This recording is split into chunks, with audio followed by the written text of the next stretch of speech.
Hello, everybody, and welcome to the Great America Show. Great to have you with us.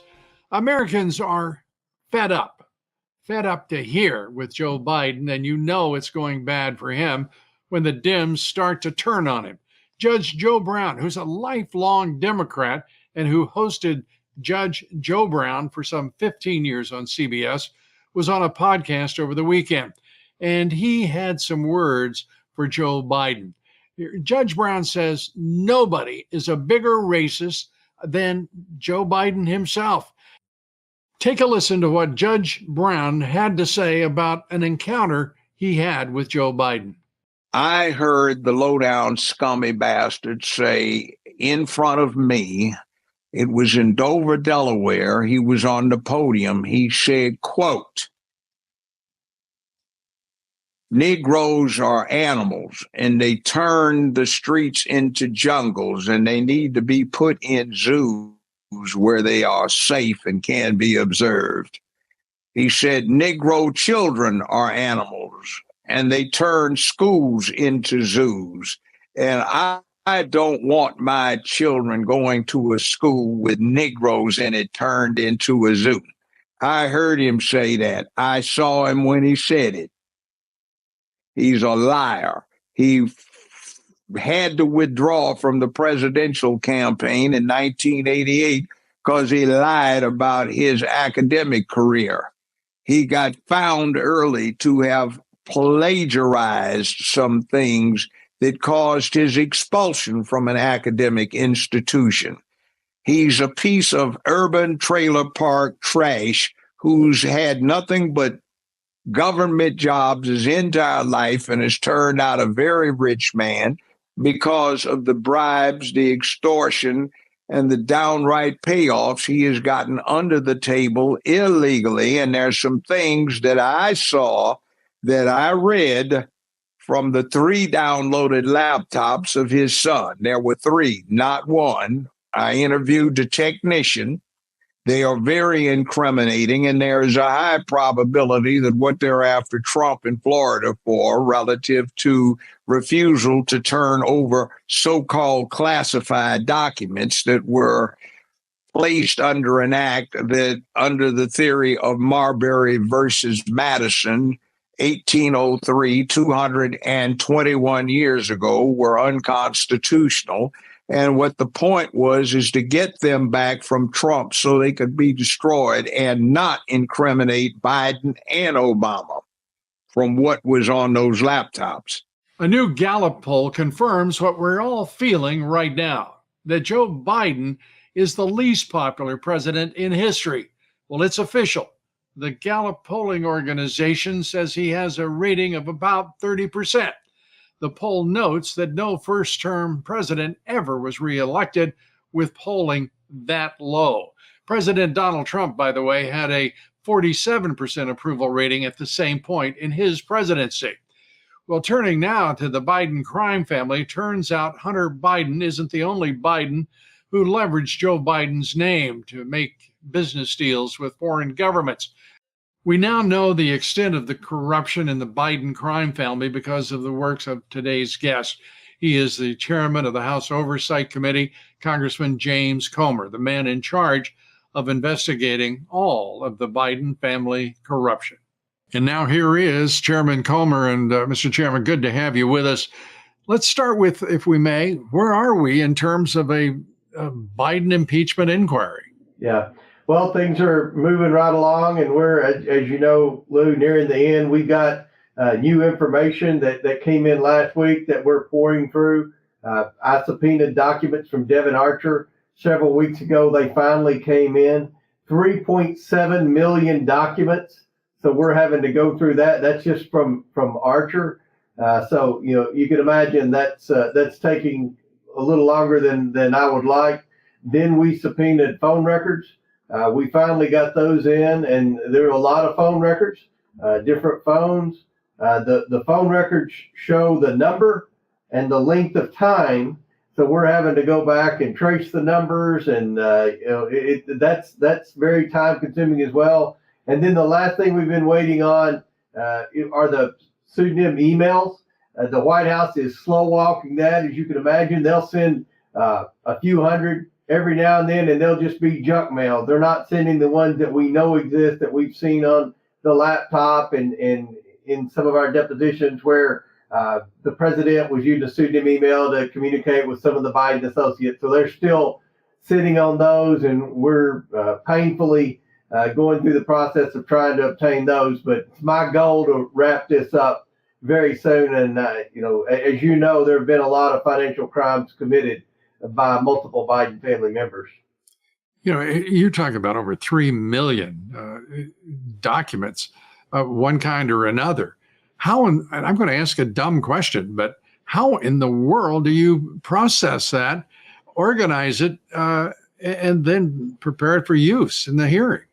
I asked the same question. There's a software program that we ordered that once you submit all that information, then you can submit keywords and pull out different data points. But it just downloading that much information took over a week.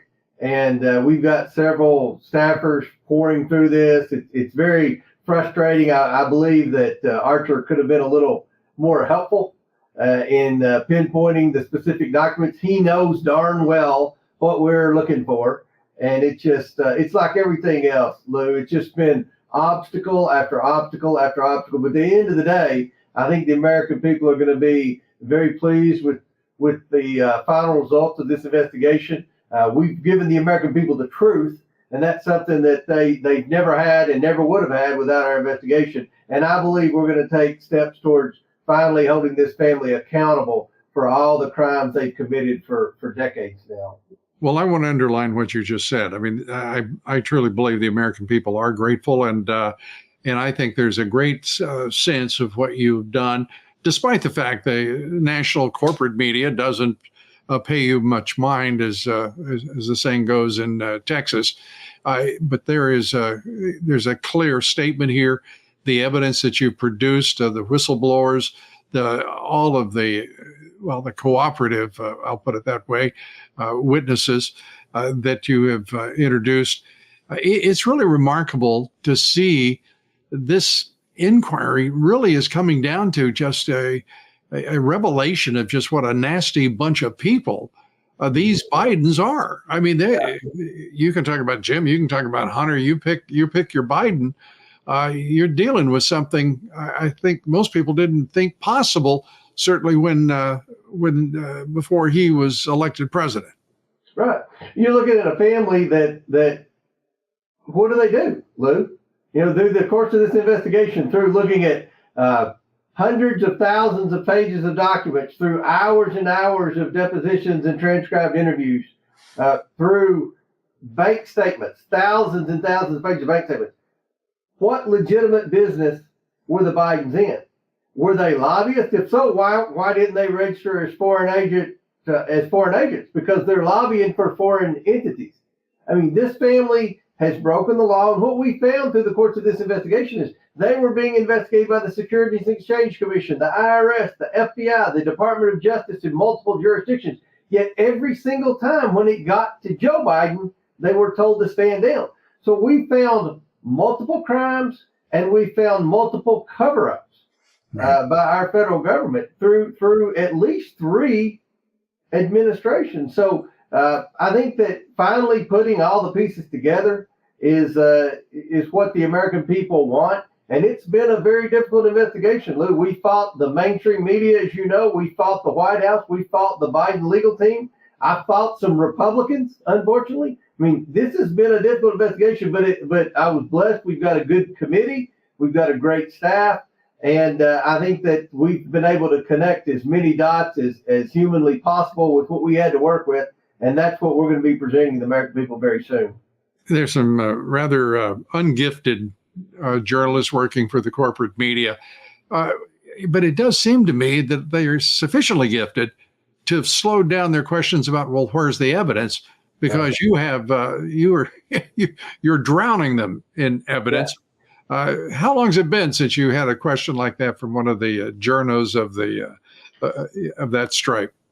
All they do is write no evidence. The investigation's faltering and things like that, and that the president has committed no crimes. I mean, what are you talking about? A Harvard poll came out today that showed a majority of Americans believe the president has committed a crime. The majority of Americans think the president should be impeached if he was involved with his family's shady business schemes. That's a Harvard poll, Lou. It's kind of like this Ukraine money. I'm going to use the Republicans, for example. They left here a week and a half ago, patting themselves on the back because the media was praising them for giving Ukraine $100 billion of money we didn't have. And they went home and they realized that, wait a minute, the people back home don't appreciate it as much as the mainstream media and the Washington swamp appreciated sending that money to Ukraine. It's the same way with this investigation. The media thinks, the American people think that this isn't a worthy investigation and nobody's keeping up with it. The American people are keeping up with it, and they're sick and tired of public corruption, and they know the Bidens have been influence peddling, and they want them held accountable. Yeah, that's absolutely true. And the other aspect of this is just where does Joe Biden stand in public esteem? We're going to take that up with Chairman James Comer here right after this quick break. Stay with us. We'll be right back. Folks, did you know that over 90% of the pharmaceuticals in America are not made here? We saw during the China virus pandemic what happens when we are dependent on other countries like China and India for our most critical pharma needs. Recent clusters of respiratory illness have been popping up around the world, and in the United States, it's dominating the headlines. It's also shedding light on the need to be prepared for an unexpected medical emergency. Will you have what your family needs when the next crisis hits? Our good friends Dr. Peter McCullough and Dr. Drew Pinsky over at The Wellness Company have just what you need with The Wellness Company's medical emergency kits.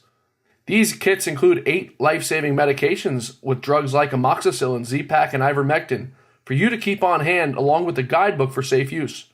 From tick bites to COVID to extreme bioterror events, every scenario is covered. Go to twc.health/Dobbs and grab your medical emergency kit right now. Don't wait until you need it. Take control of your health today with the Wellness Company's medical emergency kit. We're back now talking with James Comer, the chairman of the House Oversight Committee. And Congressman, we were talking about the esteem in which Joe Biden is held by the American people. It turns out his approval numbers, it's official. The Gallup poll says he's the lowest rated president in American history. And they're lower than Jimmy Carter, lower than Richard Nixon. He's lower than all of them. Any incumbent president, he's the lowest that there's ever been. And I have to believe that a good part of that is the result of the evidence that you and your committee and the other investigating committees have produced over the course of the Congress. Well, I think most Americans detest public corruption. And what they see here is a family that's been unable to answer the basic question of this whole investigation. What did your family do, Mr. President, to receive nearly $30 million from our adversaries around the world? What did they do? And they can't answer that. They try to say, oh, that's not true. They didn't receive that money. They received it. We have their bank statements. Bank statements don't lie.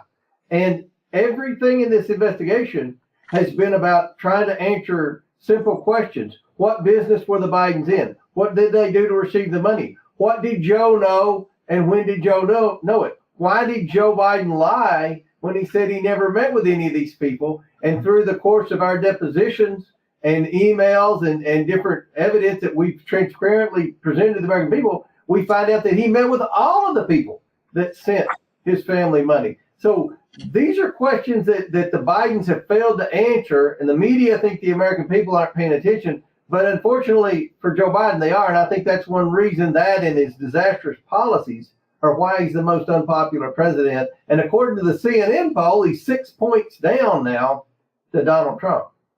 Yeah, 6 points down now. As I said, the Gallup poll is making it definitive. I mean, we're talking about 6 months out from Election Day, and he now has the worst polling numbers in history. And people want to keep producing these ad hoc polls, throwing them in the wind for whatever the left-wing media wants. Mm-hmm. The reality is very clear. And as you say, I think the folks going back to their district are getting an earful from the American people based on other polling. I would like to turn to finding out that $61 billion for Ukraine turned out, I thought it was what we're going to be spending. But it turns out it was just a first installment. Mm-hmm. And obviously those folks who approved it knew that it was just an installment on a 10-year plan defined by the geniuses of the Biden foreign policy apparatus. I think a bunch of Republicans got played last week, Lou. And I think when they went home, they realized the American people feel the same way as I do. So what I've been saying from day one with respect to this foreign aid is there's no transparency with where this money's actually going. And with respect to Ukraine, what's the plan? How is that $100 billion that Congress just appropriated last week, how's that going to end the war? There's no plan to end the war. And what I fear is happening is the United States is funding Ukraine, China's funding Russia. Unfortunately, China's in a lot better financial shape than the United States. So this is not, going well. I support Ukraine against Russia. We've already gone above and beyond. We can't continue to give Ukraine money we don't have. That's creating more and more inflation. You know more about business than anyone. Look, it's devaluing the dollar. It's creating inflation. And the people, every time the working men and women of America go to the grocery store, they have to pay more than they did the last time they were there, because we have a Congress that the only thing they can unite on is spending money. And unfortunately, we're spending money in other countries. So, there's no end in sight to this Ukraine debacle. And I don't understand why the United States has to pay for this war. I don't know why Ukraine doesn't pay more. I have questions as to where this money's going. And that's why I voted against the Ukraine funding. And I will again. But I think what we've seen come out in the last few hours is that there's no end in sight. Zelensky is like some kind of welfare recipient in the United States. He's entitled. He thinks he's entitled to this money. And again, I support Zelensky over Putin. We can't afford to continue to send Ukraine billions of dollars. Absolutely not. And as you say, it is about economics. We're looking at an economy that is now $36 trillion approaching $36 trillion in debt, an economy that's $30 trillion. It doesn't take long to figure out the trajectory that we're on.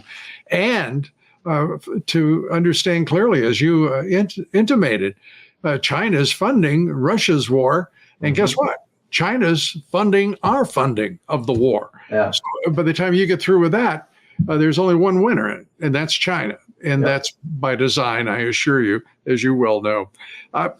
In this, you said the Republicans got played.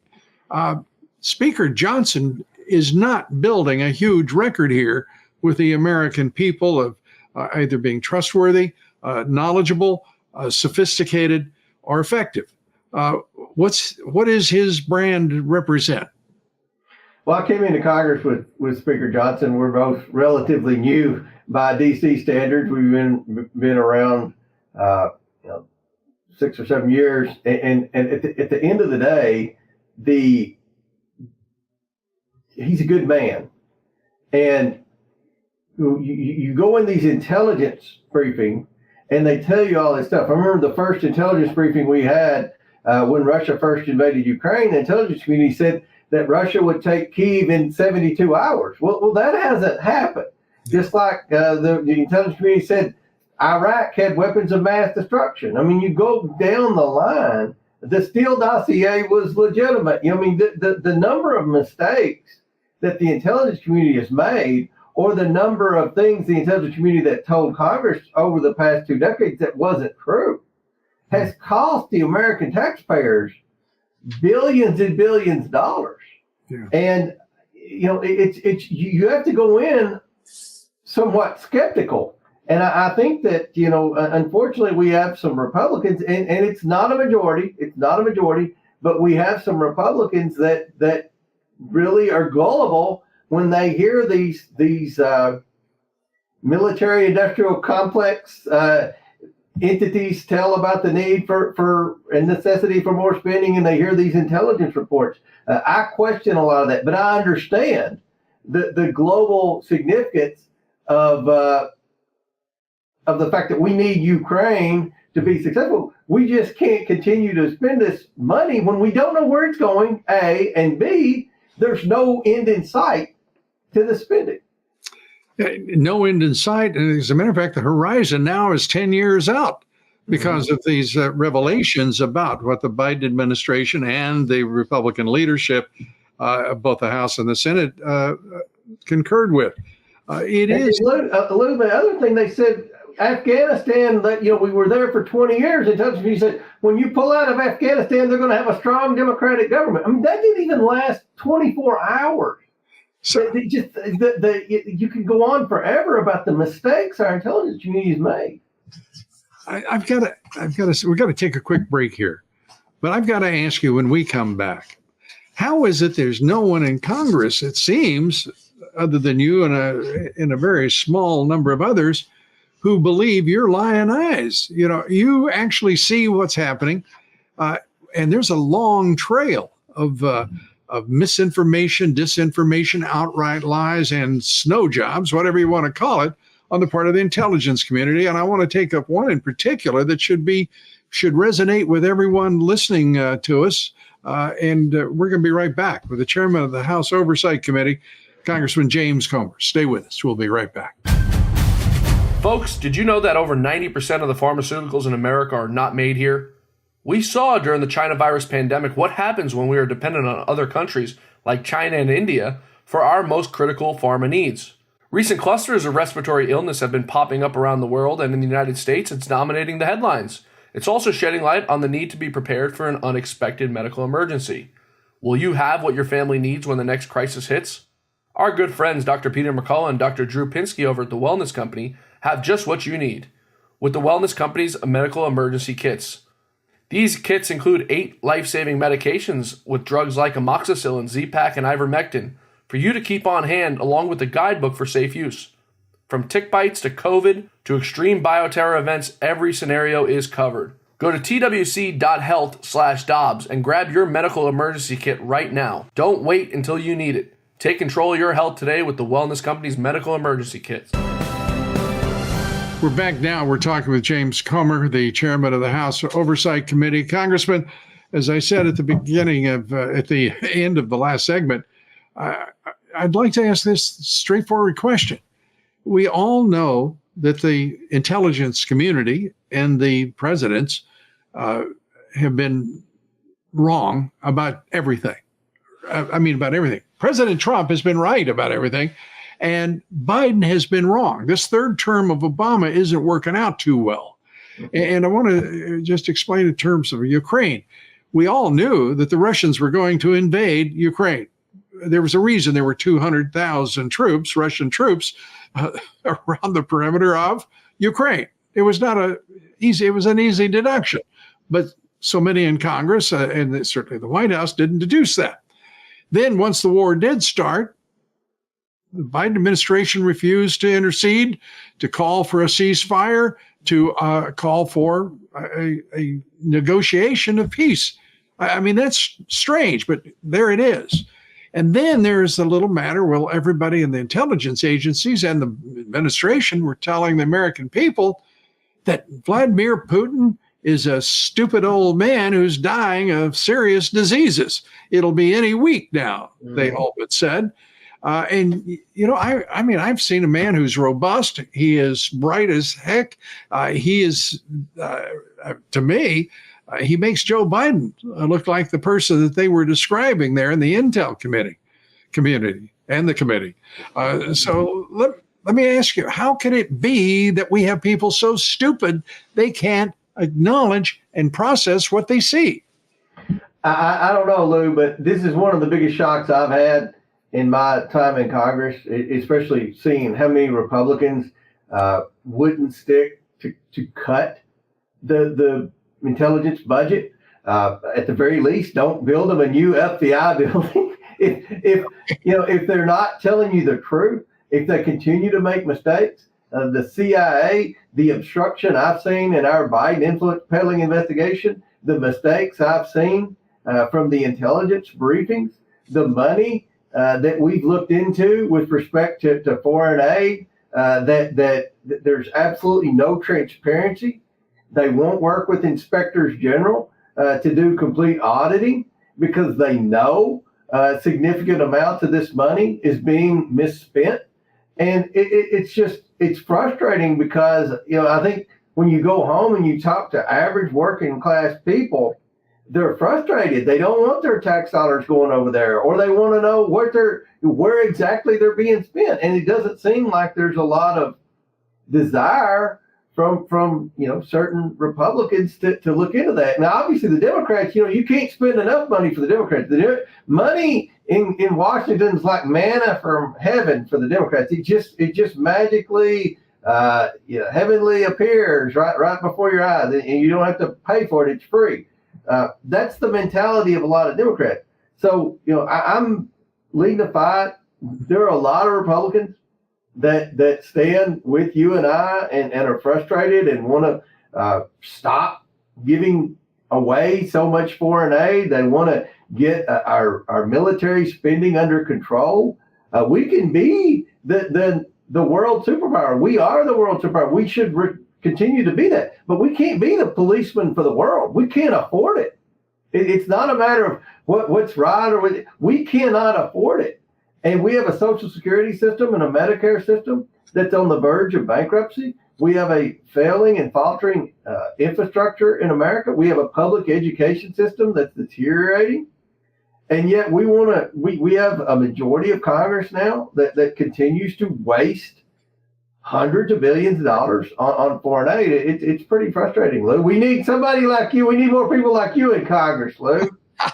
Well, I'm too ornery. I wouldn't get along. But I appreciate the thought. I enjoy a lunch with you and a handful of others, and the other folks. I don't know. By the way, it'd be a two-way street. But will you subpoena the president? Will we subpoena the president? That's very difficult to do. I think that if we did go that route, you're looking at probably a year-long trial. And that's been from multiple legal advisors. I'm ready to start holding this family accountable. We've given the Bidens every opportunity to tell their side of the story. We've given the Bidens every opportunity to explain the discrepancies from the Biden associates. We've even offered them to submit it in writing, and they failed to do so. So it's time to move. It's time to issue the report, issue the criminal referrals, and start taking steps to hold this family accountable and to hold the deep state accountable for the decades of cover-ups of the Biden family corruption. And decades of cover-up as well beyond. I mean, as one surveys the last 30, 40 years, this government has not been the American people's friend. Mm-hmm. It has behaved in ways that are not only objectionable, but as you're pointing out, absolutely illegal, and at the highest levels, that is, this White House, this president. Congressman, we appreciate you being with us, and thank you so much. Congressman James Comer, chairman of the House Oversight Committee, and great American. Thank you. God bless. Thank you, Lou. Thank you, everybody, for being with us, and be sure to join us this week for the Great America Show. Among our guests, climate change expert Mark Morano and intrepid reporter Paul Sperry. And of course, tomorrow, our guest will be Alex Jones. Be sure to follow me on Twitter and True Social as well.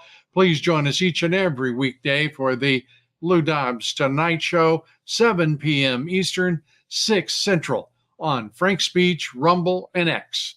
Thank you again. God bless you, and may God bless America.